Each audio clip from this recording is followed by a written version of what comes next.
Bonjour à toutes et à tous, je reviens pour le tirage pour l'année 2026 pour les Sagittaires. Ça va parler du coup des 12 mois de l'année. Je vais essayer de faire un tirage assez approfondi pour qu'on puisse regarder tout ce que je peux vous transmettre comme info. Je repasse directement derrière la caméra et on commence le tirage. Me revoilà, donc là je vais faire le tirage avec vous, on va mettre les cartes en place ensemble. À savoir que, évidemment, si vous aimez cette vidéo, n'hésitez pas à liker, abonner, à booster, vraiment à interagir avec la vidéo, ça peut grandement m'aider. Et puis vous pouvez trouver tout ce que je propose au niveau des séances audio, des bougies, tout ça sur mon site lodufeu.com. Et je me représente pour celles et ceux qui ne me connaîtraient pas. Je m'appelle Agnès et je suis sur YouTube depuis 2019 en tant que cartomancienne. Cela étant dit, j'ai déjà pré-brassé mes petites cartes. On va commencer et rentrer directement dans le vif du sujet, les Sagittaires, pour déjà comprendre un petit peu qu'est-ce qui se trame pour votre année. Et ensuite, on ira plus détaillé, faire du plus détaillé en ayant une approche mois par mois. Donc, vous pouvez peut-être sauvegarder la vidéo, la mettre en favori et revenir petit à petit pour voir si les mois correspondent à ce que vous vivez au fur et à mesure. On va faire un tour d'horizon en fait de tout ça. Et là, je commence par ce qui me paraît être une des choses les plus importantes pour voir où vous êtes et comment vous allez vous positionner durant votre année. C'est de voir déjà l'énergie générale, le challenge et ce que vous voulez le plus. Au niveau de l'énergie générale, le courage avec la 10 de bâton, si je ne m'abuse. 4, ah non, 1, 2, 3, 4, 5, 6, 7, 8. Non, c'est ça, 10 de bâton, c'était ça. Courage parce qu'il va falloir bosser les Sagittaires. J'ai l'impression que c'est une année où vous allez devoir vous dévouer à une tâche, à un objectif, à un rêve, à un but qui est assez conséquent, qui va vous prendre beaucoup de temps, beaucoup d'énergie et vous allez devoir vraiment... j'ai l'impression qu'il va falloir redoubler d'efforts pour pouvoir arriver à destination. Ça peut être une année qui tout simplement va être plus chargée que les précédentes au niveau projet, au niveau opportunité, au niveau relationnel, mais c'est juste, ça va être plus dense que cette année. Je sais pas, moi c'est le ressenti que j'ai, ça va être plus dense et plus copieux si tu veux. Là il va falloir vraiment à mon avis, ou la vie en tout cas va te pousser à te dépasser, il y a une idée de dépassement de soi ici qui est assez évidente. Avec la carte du courage, c'est qu'il va vraiment falloir tenir dans la durée et qu'on n'est pas du tout sur un sprint, mais un très long marathon ou triathlon. Tu vois le truc. Au niveau de ce qui va être le challenge, de s'engager. De s'engager et d'y aller à fond. Euh, il y a peut-être aussi l'idée de challenge dans des projets pro, si tu montes ta boîte ou que tu es à ton compte ou que tu es en couple, mais peut-être que la vie fait que tu as peut-être un passé un peu tumultueux, tu as peut-être un partenaire ou une partenaire qui elle aussi a une enfance ou une vie un peu compliquée. Donc un peu pour les écorchés à vif qui sont en couple, là on pourrait nous dire que le gros challenge c'est de dépasser finalement un stade d'immaturité pour rentrer dans quelque chose de beaucoup plus sage, de beaucoup plus mature. On pourrait aussi parler du fait de vouloir se caser, se ranger, laisser les jours endiablés derrière nous pour prendre un petit rythme de croisière en ayant plus de responsabilités. Clairement, avec un 10 de bâton et la carte courage, on pourrait clairement nous parler d'avoir des enfants. Voilà, en plus on a la fertilité et ça vient dans le challenge parce que ça va être vraiment, évidemment, comme tous les parents le savent et celles et ceux qui ont des gens qui ont des enfants autour d'eux le savent, avoir des enfants, c'est pas de tourpeau. Donc il y a une notion il y a une prise de responsabilité, une prise de pouvoir et ça va se faire naturellement. Donc c'est même pas quelque chose que vous allez devoir pousser, ça va venir à vous. Mais il y a une notion de devoir prendre en maturité, de prendre des risques considérés, de vous investir à 100% dans une voie. Et vous pouvez plus être là un petit peu avec votre baluchon, un peu comme l'archétype du fou dans le tarot, qui est là avec son petit baluchon et qui va parcourir le monde. Il y a une notion de devoir s'ancrer, de devoir se stabiliser, de devoir devenir un homme ou une femme responsable, si ça fait sens ce que je dis. Et c'est challengeant parce que c'est très gratifiant et en même temps, ça laisse une très petite marge de manœuvre pour les choses improvisées. Là, j'ai l'impression que c'est une année, on ne peut pas faire au feeling, on ne peut pas improviser comme on veut, on doit suivre un petit peu son cahier des charges et s'y tenir en fait. Ce que vous voulez le plus cette année? Ouhou! La sexualité! Donc vous voulez. On a la 4, 5, 6, 7, on a la 7 de denier. Et ouais, et c'est marrant parce que vous ne rêvez qu'à quelque chose de posé, d'une relation sentimentale équilibrée. Vous voyez ce qui me fait, en fait, ce que ça me fait penser, c'est, on a tous un pote ou une pote comme ça dans notre entourage, ou on connaît tous, même si c'est pas personnellement quelqu'un comme ça, je pense, dans notre entourage. C'est la personne qui dit qu'elle veut se caser, qu'elle est prête, les enfants, le bidule, le machin, mais qui ne vit et ne se sent vivant que dans les petites aventures d'un soir où les histoires hyper compliquées, hyper romanesques, où il y a de la passion, du feu, et puis dès que ça s'éteint un petit peu ou que ça se calme, la personne dit ah non, mais en fait c'est trop ennuyeux, moi je suis pas fait pour la routine, je suis pas fait pour une petite vie pépère. Donc en fait ils sont tout le temps dans un espèce de paradoxe, d'une injonction paradoxale de je veux un truc mais en même temps je le veux pas. Et c'est marrant parce que votre plus gros défi est tout à fait en miroir avec ce que vous voulez cette année, c'est-à-dire pouvoir kiffer votre life et pouvoir expérimenter au niveau relationnel et peut-être au niveau de votre intimité si vous n'êtes pas déjà dans un couple établi. Pour les couples, ça pourrait vraiment vous dire que là, vous avez besoin d'un regain de passion. Il faut remettre des bûches dans la cheminée, comme on dit, pour que le feu de l'amour, de la passion, de la vie continue de pouvoir brûler et vous réchauffer durant cette année. Pour les célibataires, il pourrait peut-être y avoir une rencontre justement qui va être une rencontre déclic, qui va vous faire sortir de ça. Mais c'est une année où les plaisirs sont au premier plan. Vous voulez kiffer votre vie. Vous êtes prêt à assumer ce kiff parce qu'on voit que vous êtes prêt à bosser pour ce que vous voulez. Mais en même temps, le paradoxe là-dedans, c'est qu'il y a quelque chose en vous qui vous ramène toujours à quelque chose de raisonnable, de juste, d'équitable, d'honnête. C'est même quand vous voulez dérailler, en fait, il y aura toujours un truc qui va vous ramener sur votre bon chemin. Ça s'appelle la conscience, en fait, je pense. C'est votre conscience. Quelque chose vous ramène toujours dans le droit chemin. Mais vous avez envie d'expérimenter, vous avez envie de tester, vous avez envie finalement de pouvoir aussi, avant de vous engager vraiment de façon définitive dans un projet ou avec quelqu'un, d'être sûr que c'est la bonne personne. Et ça, c'est aussi important de vouloir aussi être sûr qu'on mise dans la bonne, sur le bon cheval, entre guillemets, quoi, vous voyez.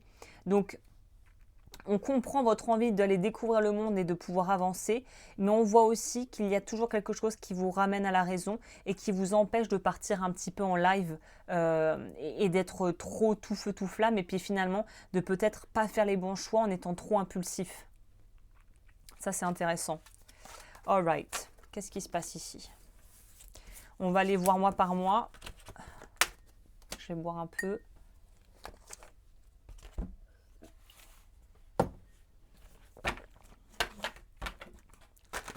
Ouais, donc on perd un peu de... On veut la passion, on veut la légèreté, on veut être cette espèce d'ado un peu insouciant dans l'âme, mais quelque chose vous ramène toujours à la... Vous êtes toujours ramené de gré ou de force à la réalité tangible et aux opportunités. Et il n'y a pas trop de place pour la rêverie un peu niaiseuse, un peu adolescente, tu vois. On est dans quelque chose de quand même très ancré dans du concret, dans le concret de la vie cette année, hein.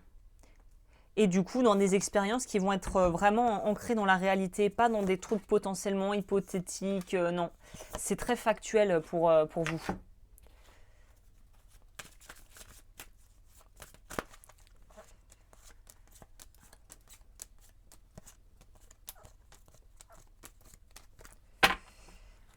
Alors, on va commencer avec janvier.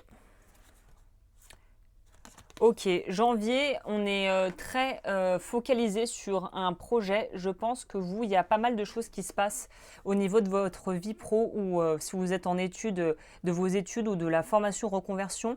On sent que vous avez un projet qui se solidifie ou une voie qui s'ouvre à vous et vous sentez que c'est la bonne chose à faire. Si vous n'en êtes pas encore au stade où vous êtes sûr que c'est la bonne voie, écoutez votre intuition parce que vous allez avoir une intuition affûtée durant ces prochaines semaine du mois de janvier, enfin la rentrée, on commence vraiment sur les chapeaux de roue avec un gros projet ou une grosse sensation de c'est ça qu'il faut que je fasse, une espèce de vraie, comment dit-on, de conviction. Vous avez le feu sacré pour quelque chose et de toute façon, il ne faut pas lâcher. Donc, il faut y aller. Donc, on part sur un mois de janvier où vous êtes hyper focus sur un projet ou sur un objectif et rien ne pourra vous faire dévier. En mars, on pourrait avoir des rentrées d'argent inattendues. On pourrait avoir aussi des personnes dans l'entourage qui pourraient nous proposer des choses, des opportunités professionnelles. On pourrait aussi finalement se découvrir des aspirations et des envies qu'on ne savait pas qu'on avait. Il y a une idée un petit peu avec cette carte, ça me fait toujours penser, le 9 de denier ici, c'est un peu une idée d'embourgeoisement. Je ne sais pas si c'est justement le mois de janvier qui offre une opportunité, je ne sais pas, un job bien payé qui permet de pouvoir améliorer sa qualité de vie, de pouvoir avoir peut-être quelqu'un dans l'entourage qui vous aide financièrement.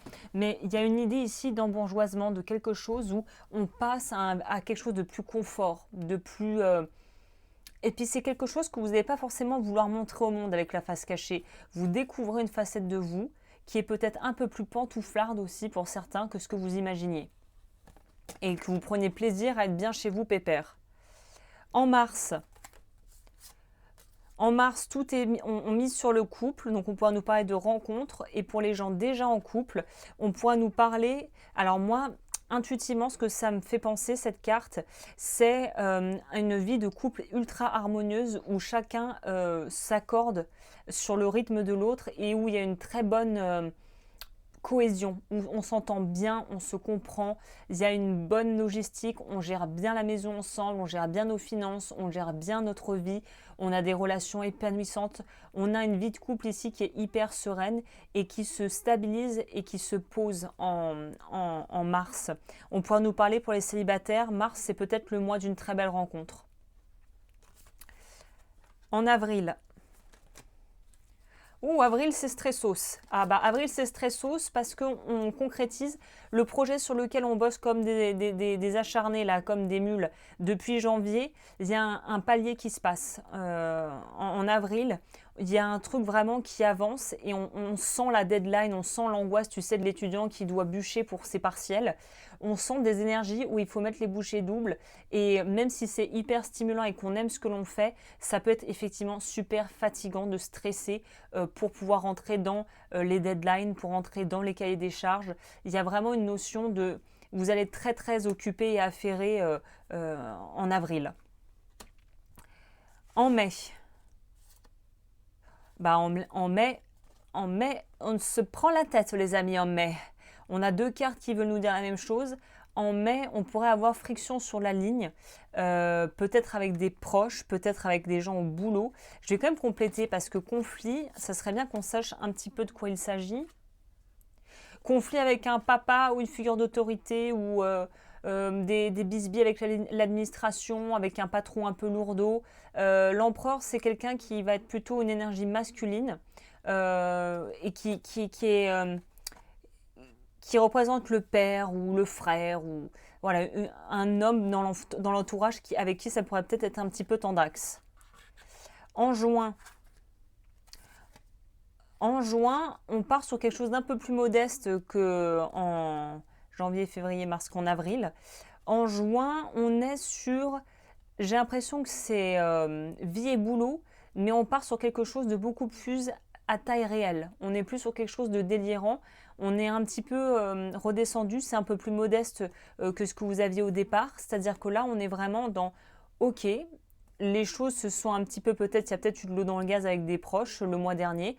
Mais là, en juin, l'été arrive et on sent qu'on a envie de s'alléger. Je pense que la pression des objectifs du début d'année ne sont plus aussi importantes et écrasantes et que vous allez être beaucoup plus posé en fait. Donc juin, c'est là où on commence à appuyer sur la pédale de frein et on entre tranquillement dans l'été. Juillet, on est pareil, très inspiré, très connecté à son intuition.